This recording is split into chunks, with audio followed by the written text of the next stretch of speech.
Has someone ever tried to make you feel guilty for choosing yourself? My parents always had a certain tone when they talked to me, warm on the surface, polite enough to keep up appearances, but there was this steady, unmistakable hum beneath their words, a kind of condescension they probably didn't even hear in themselves anymore.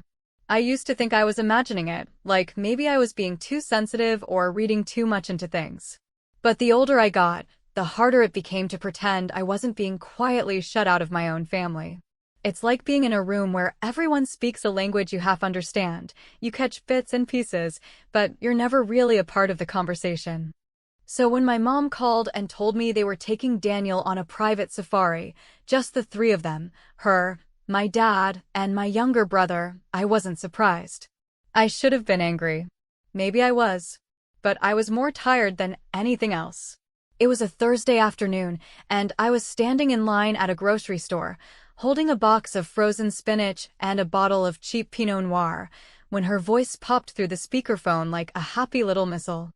"Daniel's been working so hard," she said, as if he were the only adult in the country with a job, "and your father, and I thought it would be nice to do something special. Something we'll all remember." I asked the question calmly, like I already knew the answer and just needed to hear her say it out loud. "Oh? So it's just the three of you?" There was a tiny pause, half a breath, and then she said it, clear as daylight. "Well, honey, we figured you wouldn't really appreciate that sort of thing anyway." That sentence, it was like someone snapped a rubber band against my chest. Not a scream, not a slap, just a sharp sting that left a mark. I didn't say anything at first, just smiled at the cashier like everything was fine. Inside, something I couldn't name fell out of place. It wasn't just about the safari. I could live without tents in the Serengeti and overpriced elephant-themed souvenirs. It was the same old story being told again, just in a new outfit. Riley doesn't matter enough. Riley won't get it. Riley doesn't need to be included because Riley is fine on her own. For as long as I can remember, that's been the story of my life in this family. Daniel, with his golden boy charm and Wall Street job, always got the spotlight. And me? I got the polite nod from across the room, the supportive claps that never quite reached their hands. I got home that night and stared at my apartment like I was seeing it for the first time. Nothing about it had changed, but suddenly it felt too small, too temporary, like I'd been living in someone else's waiting room. I opened a cabinet and pulled out a stack of moving boxes I kept folded behind the couch. I didn't even think. I just started packing. At first, it was the easy stuff. Sweaters I hadn't worn in months, kitchen tools I'd been gifted but never used, paperbacks with cracked spines and bookmarked pages that hadn't been touched since last spring. But then came the harder things, the framed photo of my grandfather and me at the lake, the handwritten card he gave me the day I graduated, and the old cedar box where I kept every letter I'd ever written but never sent. By the time I reached the bottom drawer of my desk, I already knew I wasn't coming back. I pulled it open slowly and found it still there, a little leather keychain with my initials engraved, a $20 gift my grandfather gave me when I got my first apartment. Attached to it was a copy of the house key. Their house. My parents' house. It still worked, I knew that. They never changed the locks, because why would they? They trusted Daniel. And me? They never even considered I might want to walk away. That's the kind of blind confidence people have when they assume you'll always be the one who stays. I stared at that key for a long time. My heart didn't race. My hands didn't shake. This wasn't some grand act of rebellion. This was me finally recognizing that I was done sitting at a table that only ever gave me scraps. I was done being grateful for crumbs. 3 days later, they boarded their first-class flight to Nairobi, all smiles and sun hats, documenting every layover like it was a pilgrimage. Meanwhile, I drove to their house in the middle of the night, parked in the same driveway I'd used since high school, and let myself in with that quiet little key. The house looked exactly the same, immaculate, lifeless, sterile in that way wealthy people decorate when they want to impress strangers, but never bother to make things feel like home. I didn't trash the place. That would have been too easy. No, I moved with care, almost reverence. I went room to room, collecting the few pieces of myself that still lived there, a trophy from third grade spelling bee, an old sketch pad buried in the closet, a dusty shoebox of old birthday cards shoved into the back of a dresser. All of it fit neatly into a single bag. As I stood in the entryway, I looked around one last time. The silence was loud in that house. Deafening, actually. Not because it was empty, but because for the first time, I could hear exactly how little space I'd ever taken up there. I placed the house key on the polished marble table by the front door. No note. No explanation. Nothing. I didn't need to explain. If they couldn't see it, they'd never understand it. I didn't owe them a single word. And as I stepped outside and pulled the door closed behind me, I felt something deep inside click into place. Not triumph. Not bitterness. Just clarity. The part they'll never understand, and maybe the part that hurts them most, is that I didn't leave in anger. I left in peace. And I didn't scream. I didn't slam doors. I just vanished. But I didn't leave empty-handed. Because while they were busy riding jeeps through the savannah and sipping champagne under African stars, they forgot one small thing. They forgot I was still on the paperwork. There's something deeply sobering about walking through a house that once claimed to be your home and realizing, with sharp and sudden certainty, that you were always just a guest there, an invisible presence passing through rooms that never truly held you, where your laughter faded quickly and your sadness echoed without response. I returned to that house not out of nostalgia or sentiment, but because I needed to collect what little of myself remained within those walls, and as I unlocked the door in the early morning light, the same key still snug in my palm, I felt no hesitation, no guilt, no fear, only the strange, hollow calm of a decision already made and a bridge already set ablaze. The scent hit me first, that sterile mix of wood polish and expensive hand soap, the one my mother always insisted smelled clean, but which had always reminded me of hotel rooms and places meant to be visited, but never lived in. The furniture stood untouched, cold and pristine, each item in its exact place, as if someone might walk through the door at any moment and punish a crooked lampshade. Their safari itinerary was pinned to the fridge with a novelty magnet from Daniel's alma mater, complete with the times of their bush flights, their luxury lodge bookings, and even a sunset cruise on Lake Naivasha, as if the extravagance might somehow justify the exclusion. I read it slowly, then folded it neatly and placed it back under the magnet. I didn't need it. I already knew everything I needed to know. I started in my old bedroom, the one they'd converted into a guest room shortly after I moved out, which, in this house, meant they'd stripped it of anything personal, painted the walls a muted taupe, and shoved a neutral floral print above the bed to replace my old corkboard of childhood art and letters. There was no trace of who I'd been, no lingering echo of the girl who once read herself to sleep under those covers or cried into that pillow after a fight about curfew that was never about curfew at all. Still, I checked the closet, out of habit more than hope, and to my quiet surprise, found a single battered shoebox pushed all the way to the back.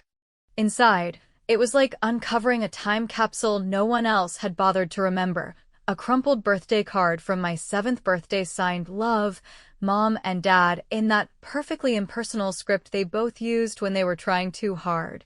An old silver medal from a middle school art contest I'd won and then tried to downplay when they never mentioned it, and one folded note from Grandpa, his handwriting crooked and fading, telling me that no matter what anyone said, I had a gift, and I should never let this family convince me otherwise. I sat with that box for longer than I expected, the silence around me stretching wide and heavy, like the air itself was holding its breath. The last time I cried in this house, I was 16, sitting at this same closet door, after hearing my father tell Daniel over dinner that Riley's always been the quiet one, not really ambitious, but she's sweet. At the time, I told myself I didn't care. I told myself that sweet was fine, that I didn't need them to see me the way they saw him. But now, as I looked at that faded medal and that crumpled card, I realized I had spent decades trying to pretend I didn't ache for what they so freely gave him: attention, pride, presence. Once the box was packed and placed by the door, I moved down the hall to my father's study, not out of malice or revenge, at least, not yet, but because there was something I remembered tucked inside the bottom drawer, something I hadn't thought about in years, until now. The study was just as I remembered it. Dark mahogany shelves, a perfectly arranged globe he never spun, and the ever-present smell of aged paper and cigar smoke he only ever lit when Mom wasn't around. I sat down at his desk, turned the brass key in the bottom drawer, and slid it open with the quiet resolve of someone following a map to a long-buried truth.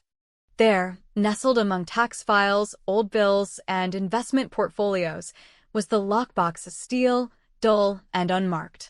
I lifted it out, heart steady, hands sure, and entered the code I'd watched him use 100 times when I was young and still thought secrets were only kept from strangers. Inside were all the usual suspects: birth certificates, mortgage deeds, social security cards. And then I saw it, the folder with my name on it, next to Daniel's, labeled Grandfather's Trust, Minors. I opened it slowly, flipping through documents signed nearly 15 years ago, legal papers that made it clear my grandfather, in his quiet wisdom and unshakable sense of fairness, had set aside an equal amount for both of us, entrusted to our parents until we came of age. Only they had never told me, never mentioned it, never even hinted that I had a right to anything. Daniel had access to it the moment he turned 25 and used it, I now realized bitterly, to pay off his MBA. But mine? Mine had sat untouched, buried in this drawer, with my name on it, like a placeholder they'd been waiting to forget. Or maybe they thought I'd never notice. Or worse, they assumed I'd never ask. I sat there in silence, absorbing the weight of that knowledge, and suddenly the word sweet didn't feel benign anymore. It felt like a weapon they'd used to keep me docile, to keep me small. Sweet girls don't cause trouble. Sweet girls don't call lawyers. Sweet girls don't take what they're owed. But I wasn't that girl anymore. I took out my phone, scrolled to the contact labeled Ted Malcolm, legal, and hit dial. Ted had been handling my grandfather's affairs since I was in braces. He picked up after the second ring, and when I told him what I'd found, his voice didn't sound surprised. In fact, he said something that stuck with me long after we hung up. I always wondered if they'd tell you. I guess now I know. He walked me through the process, slow and simple. Since the trust had never been revoked or transferred, I had full legal rights to half the funds that, according to current value, had more than tripled thanks to shrewd investment over time. I transferred exactly what was mine. Not a penny more. Not a penny less. It wasn't about the money. It never had been. It was about reclaiming something they'd decided I wasn't worthy of, something they'd chosen to hide, not because they needed to, but because deep down, they still didn't see me as someone who might reach for more than the scraps. I didn't send a message. I didn't leave a note. I made the transaction and closed the box. Then I stood in that house one last time, surrounded by the quiet aftermath of decades of being overlooked, and I felt no fear, no doubt, no sadness. Just relief. They would come home in a week, sun-kissed and smug, full of stories about zebras and luxury tents, and they would find the key on the table, the room's a little emptier, and one very important folder missing from the drawer. And that's when it would begin. Not the screaming. Not the blame. The unraveling. There's a strange kind of quiet that follows after you've done something irreversible, not loud, not dramatic, not filled with fireworks or slamming doors, but a deep and haunting stillness that sits behind your ribs like a cold stone, reminding you that you've stepped over a line and that nothing, not even time or regret or sudden apologies, can take you back to the place you were before you crossed it. In the days following the transfer, the legal, indisputably justified, completely silent withdrawal of the half that had always been mine, I found myself waking up earlier, sleeping more soundly, and breathing easier than I had in years. As if some invisible thread that had been choking me since childhood had finally been cut, and I was no longer tethered to the same worn expectations and unspoken hierarchies that had defined my place in the family since the day Daniel was born. I didn't tell anyone. Not a soul.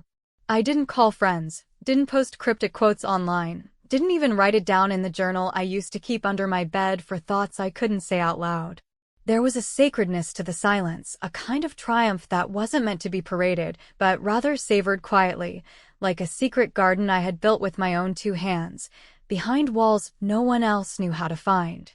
I figured I had maybe a week, maybe two, before they noticed. They were still somewhere in East Africa, probably eating off silver spoons in a private lodge while a hired guide narrated the mating habits of cheetahs to the soft applause of other equally rich, equally oblivious tourists. In other words, I had time. Or so I thought. It was a Tuesday morning, and I was drinking coffee in my new apartment, a much smaller space in a noisier part of town, but one that felt entirely mine in a way no room in their house ever had, when my phone buzzed against the kitchen counter, displaying a number I didn't recognize but immediately sensed was familiar. I stared at it for a second too long, not ready, not wanting to answer, but then, because curiosity always walks hand in hand with dread, I picked it up and said hello. Riley. His voice hit me like a slap, not because of the volume or the tone, but because it was his, because it was Daniel, because the same boy who used to steal my Halloween candy and laugh when I cried was now calling me with a voice that sounded older, deeper, more tired than I remembered. There was no greeting, no pleasantry, no easing into the moment. Just my name, like an accusation. "What did you do?" he asked, not with confusion, but with that specific brand of entitled anger that people use when they feel something they thought was theirs alone has been disturbed. I didn't flinch, didn't raise my voice, didn't even sip my coffee. I just asked, calmly and clearly, "How was the safari?" He didn't laugh. "Don't do that. Don't pretend this is funny." "I'm not pretending anything," I said. "I'm just curious. Did you see any lions?"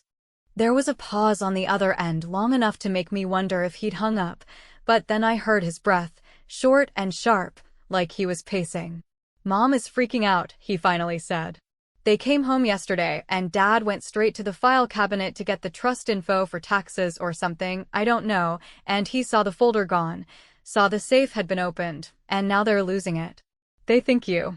I mean, they're saying you stole from them." That last word made me laugh, not because it was funny, but because it was so stunningly ironic I couldn't help it. "Stole," I repeated. "Daniel, it was mine. Grandpa left it to both of us. You got yours, remember? Paid off your fancy grad school, bought yourself that Tesla. I just took what was already mine. I didn't steal anything." "You didn't tell anyone," he snapped, the words harsh now, his calm unraveling. "You went behind their backs. You moved out like a coward and didn't even leave a damn note." I felt the heat rise in my chest, but I kept my voice even, because yelling had never worked with him, not when we were children, not now. "No, Daniel. I moved out like someone who was finally done begging to be noticed. I moved out like someone who got tired of knocking on a door that was never going to open." There was a silence then, a deeper one that felt like it had teeth. "You know," he said slowly, "they're never going to forgive you for this." I smiled, even though he couldn't see it. "They never really forgave me for being born second." He hung up without saying goodbye, and I didn't bother calling back. An hour later, a text came through from a different number, clearly him again, unwilling to let go of the last word. It said, simply, "You've made your point. Congratulations. But don't think this makes you right." There was no punctuation, no warmth, just that cold Daniel finality that had always grated against my skin like sandpaper. I didn't respond. Instead, I opened my laptop, found the old scanned copy of a photo my grandfather had sent me years ago, the two of us sitting on the edge of a dock, fishing poles in hand, my hair in braids. His face turned toward me with a smile so full of quiet pride it almost hurt to look at. On the back, in his unmistakable shaky script, he had written, "To Riley, the only one who ever listened." I printed the photo, slipped it into an envelope, and addressed it not to Daniel or my parents, but to my niece, his daughter, the one I'd only met once at a Christmas party where I was asked to help in the kitchen while Daniel gave a speech about fatherhood. She was barely old enough to remember me, but I wrote her name on the envelope and added one line beneath the photo: "Don't let them make you invisible." No threats. No drama. Just a seed planted, just a truth passed on, the way my grandfather had once passed it to me. Because I knew this wasn't the end. I knew there would be voicemails and emails and maybe even legal posturing. But I also knew that none of it mattered, not really, because I had finally done the one thing they never expected me to do. I had stopped asking for permission. And in their world, That was the real betrayal. There's a moment, usually quiet and unexpected, when you realize you've crossed a line not just in your family dynamic but within yourself, when you see with painful clarity that there's no going back to the version of you that tolerated the silence, swallowed the favoritism, and quietly absorbed the sting of being overlooked, all because you were too polite or too scared to call it what it was: emotional neglect in its most presentable, respectable form. For me, that moment didn't come in a dramatic confrontation or a screaming match or even a final goodbye. It came in the form of a photograph, worn at the corners, soft from age, and more powerful than any apology I would never receive. I had sent the photo to my niece not because I wanted to start a feud or play some generational revenge game, but because I knew, deep in my gut, that no one else would ever tell her the truth. That photo, my grandfather's weathered hand on my shoulder, the sun catching in our hair, his eyes crinkled in that half-smile he reserved only for the people he actually respected, had sat in a box for years, tucked away like a relic from a life I had once hoped would matter more to them. He had given it to me during the last summer we spent together, just weeks before he passed, and I remember, with painful clarity, the way he looked at me when he handed it over, like he knew exactly what kind of daughter I had been forced to become in order to survive in that house.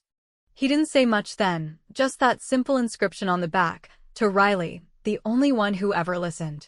And even now, years later, it reads like a secret whispered through generations, a confirmation that I wasn't imagining the distance, the isolation, the constant undercurrent of being tolerated but never celebrated.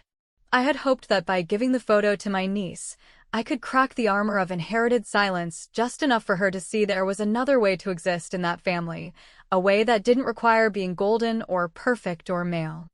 A few days after I mailed the envelope, I received a text message from Daniel again, this time with no introduction, no pretense, just a blunt demand: "Why are you dragging her into this?" It wasn't even a question, really.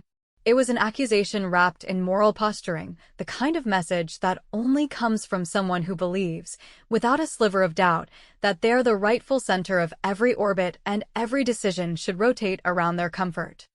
I didn't reply. There was nothing to say to a man who saw truth as treason and memory as manipulation. But the next day, I received a voicemail from our mother, her voice cracking in that carefully rehearsed way that had always seemed more performative than sincere, pleading with me to stop turning the children against the family, and reminding me, not for the first time, that no family is perfect. That phrase, "no family is perfect," has always felt like a weapon disguised as wisdom, a catch-all justification for every wound left to fester, every injustice swept under a Persian rug, and every time they chose to look away instead of in. But what really struck me wasn't her tone or her tears, it was the fact that, still, even now, she saw the problem not in the years of exclusion, or the act of hiding my inheritance, or the casual erasure of my presence from everything that mattered. No, to her, the issue was that I had reacted, that I had broken the unspoken contract of silence we were all expected to uphold. Her words didn't make me cry. They made me tired. Deep, bone-level tired, the kind of exhaustion that comes from decades of smiling at family dinners while someone else always got the best seat, the last word, the benefit of the doubt. I deleted the voicemail after listening to it once. Not because I wanted to erase it, but because I didn't want it living rent-free in my phone, serving as a reminder that even now, even after I had walked away, she still couldn't bring herself to ask what had made me leave in the first place. And just as I was slipping into the kind of tired sleep that only follows after a wave of emotional detox, another voicemail arrived, this one from Daniel. His tone was different now. There was no yelling, no pretense of control. Instead, it was almost calm, eerily so, the voice of a man who had stopped trying to guilt me and had started trying to understand what it was I had really done to them. He said, and I quote, "You didn't just take the money, Riley. You took the glue. You took the silence that held all the broken pieces in place. You were the one who kept things from falling apart. And now you've left, and it's all cracking." That voicemail hit harder than any fight we ever had, because in that moment, I heard the truth they never had the courage to say out loud. I had been the one patching holes, smoothing over rough edges, pretending the crumbs I got were enough. Just so the image of a happy, balanced family could remain intact for the rest of them. I had been the emotional janitor, quietly mopping up their messes while they smiled for holiday photos and sent out newsletters that mentioned Daniel's promotions and their new garden patio, but never once acknowledged that I existed outside of occasional footnotes. I saved his voicemail, not because I needed it for proof, but because it was the first time anyone in my family had admitted that I mattered, even if it came wrapped in blame. And the thing is, I wasn't angry about that. Not anymore. I didn't want their regret. I didn't want their apologies. What I wanted was exactly what I had given myself, freedom. Still, I knew the final punch hadn't landed yet, not for them anyway. So I sat down that evening with a pen and a piece of plain white paper, and I wrote one last message, not to Daniel, not to my parents, but to my niece again, because if anyone was going to break the pattern, it had to start with someone who hadn't been fully shaped by it yet. In careful handwriting, I wrote, "If you ever feel like they're not listening, know that I did. If you ever feel small, know that you're not. If you ever want the truth, I'll always tell it." And then I folded the letter, sealed it in a new envelope with a return address this time, and sent it out into the world like a flare in the night, because sometimes you don't fight back with fury or force or fists. Sometimes the most revolutionary thing you can do is leave, stay gone, and let the silence that follows say all the things you were never allowed to. And if they think I've burned it all to the ground, they're wrong. I've just started building something better, brick by brick, away from the ruins they refuse to admit were already there.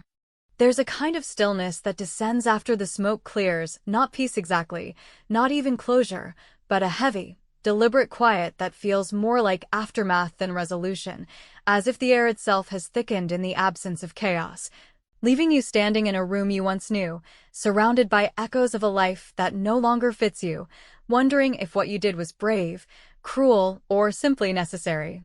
In the weeks following the unraveling of my departure, I came to understand something that had once terrified me but now sat calmly in my chest like a truth long overdue. Walking away doesn't always look like strength from the outside, especially to the ones who never saw what it took to stay. When I opened my mailbox and found the envelope from my father, no return address, just his stiff, clipped handwriting on the front, unmistakably his, I didn't feel that jolt of panic I used to associate with his name. That involuntary tightening in my stomach whenever I anticipated his disappointment dressed up as restraint. Instead, I stood there for a long moment, key still in hand, thumb brushing the torn edge of junk mail, and let myself register that this, finally, was the gesture he had chosen. Not a phone call, not a visit, not even the pretense of a reconciliatory message, but a single envelope, paper-thin, carrying all the weight of a man who had spent a lifetime pretending his silence was noble. Back in my apartment, I sat at the small kitchen table where I now worked, wrote, ate, and, for the first time in my adult life, existed without having to explain myself to anyone. I turned the envelope over once, twice, hesitating not out of fear of what it might contain, but because I already knew, on some bone-deep level, that whatever was inside wasn't going to be for my healing or benefit. When I finally slid my finger beneath the flap and pulled out the note, because that's all it was, a single piece of paper folded in half, it felt less like receiving a message and more like opening a tomb. It read, in full, "If you're waiting for an apology, you'll be waiting forever." No greeting. No signature. Not even my name. Just that one line, arrogant in its finality, echoing with the kind of masculine stubbornness that passes for dignity in men like him. I read it once, then again, not because it confused me, but because I wanted to feel every layer of it, the defensiveness, the deflection, the refusal to acknowledge even a sliver of wrongdoing. It was less a letter and more a verdict, a confirmation that the man who raised me, who watched me grow up in the shadow of his preferred child, still believed he had nothing to answer for. He hadn't failed me, hadn't hurt me, hadn't chosen to ignore the erosion of our relationship year after year. He had simply chosen to stand his ground, even if the ground itself had long since crumbled beneath us. I folded the paper back up slowly and placed it in the drawer next to my lease agreement, my passport, and the receipt from the attorney who'd processed the trust transfer, documents that, in their own quiet way, proved that I existed, that I had taken steps, that I had made choices rooted not in revenge or rebellion, but in self-preservation. And as I sat there, the city traffic humming in the distance like a lullaby for the newly untethered, I realized I wasn't angry, not at him, not anymore. The anger had burned out somewhere between the empty bedrooms and the voicemail from Daniel, and in its place was something far more dangerous: clarity. They had raised me to believe that being good meant being quiet, that love was something you earned by being agreeable, that value was assigned based on usefulness and obedience and the ability to not need too much. But in the end, what they couldn't anticipate, what they had never prepared for, was what would happen when the quiet one left the room. Because while they were away, chasing sunsets on another continent, I had dismantled the scaffolding that held their illusion together, not with screaming or slamming doors, but with paperwork, silence, and a calm refusal to keep playing the part one had never auditioned for. What I took from them wasn't just money or space or attention. I took the invisible role I had been assigned since birth, the peacekeeper, the filler of gaps, the one who knew how to make herself small in order to protect the illusion of harmony, and I set it on fire. What I left behind was the version of myself that bent, bowed, and bit her tongue so that Daniel could shine, so that Mom could sleep peacefully, so that Dad could convince himself he had raised two happy children instead of one golden child and one well-behaved shadow. And yet, for all the clarity I had gained, I wasn't naive enough to think that silence had made me a hero or that leaving had made me a martyr. I knew there were people, many, in fact, who would say I went too far, that I should have tried harder, stayed longer, forgiven faster. Maybe some of them would be right. But I also knew that there are limits to what one person should be expected to swallow in the name of family, and I had reached mine with the quiet, deliberate finality of someone who doesn't need to be rescued or proven right, just respected. In the days that followed, I received another message, this time from an unexpected number, belonging to my niece's mother, Daniel's wife, a woman I had only ever spoken to in passing, exchanging polite smiles at holidays, both of us orbiting the family in our own isolated ways. Her message was short but surprising. She loved the photo. She asked who the man was. I told her it was someone who really saw people. That was all. But it was enough. Enough to know that something had landed, that the small seed I had planted had not only been noticed, but maybe, just maybe, had started to grow in a place where the old rules didn't apply. I didn't respond to her either. Not because I didn't appreciate it, but because I had learned something vital in all this. Some conversations don't need to be finished to be meaningful. Some truths don't require acknowledgement to exist. Some revolutions are quiet. And so I went on living. I filled my new space with art I actually liked, with mismatched mugs from thrift stores, with candles that smelled like warmth instead of wealth. I worked late some nights, I rested early on others. I spoke less, but meant every word. And sometimes, in the early hours before the city woke up, I would think about that final sentence from my father, about the way he had ended our story not with regret or reflection, but with a declaration that revealed more than he intended. If you're waiting for an apology, you'll be waiting forever. Maybe I am. Maybe I'm not. Maybe I was never waiting for that at all. Because sometimes, what you need isn't an apology. Sometimes, what you need is the strength to walk away before the apology even matters. And I had found it. Finally. Quietly. Completely.